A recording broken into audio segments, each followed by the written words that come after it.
In the United States, there have been more than 13.39 million confirmed cases and more than 266,000 deaths. Despite the worsening situation, this is not the darkest hour of the epidemic in the United States. With about 6 million people flying over the Thanksgiving holiday, Dr. Fauci, the director of the National Institute of Allergy and Infectious Diseases, warned that the outbreak in the United States would come in waves after waves in the coming weeks. The US is heading into a winter on the margins, with a surge in COVID-19 cases, deepening economic pain and a callous White House, and a deadlocked Congress unable to provide any political leadership.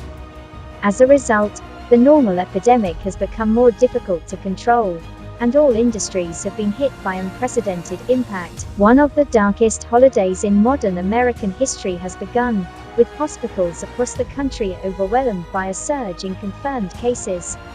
According to a novel coronavirus tracking project, more than 90,000 COVID-19 patients were hospitalized in the US on Nov. 29. According to CNN, it's like a natural disaster occurring in all 50 states at once. There are not enough beds, there are not enough medical staff. Laney says the multi-regional health system is now virtually on the verge of collapse.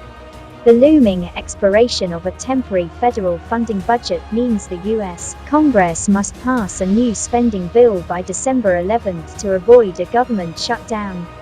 Meanwhile, in major cities across the country, food lines have stretched for miles. According to Feed America, the largest hunger relief organization in the United States, about 50 million people in the United States did not have enough to eat this Thanksgiving, in part because of the epidemic.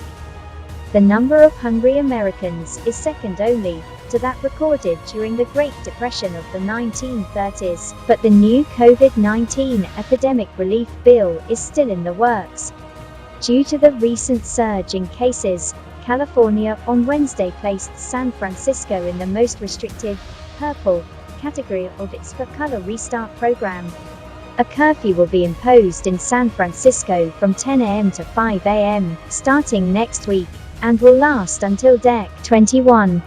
Meanwhile, gyms, museums, cinemas and places of worship will have to stop all indoor activities from noon on Sunday, and retail stores will need to keep foot traffic under 25%. In addition, schools that have open face-to-face classes can continue, while previously closed schools need approval to restart them. As the epidemic intensifies in the United States, under the influence of various adverse factors, the impact of the epidemic in the United States makes it difficult for all industries to recover.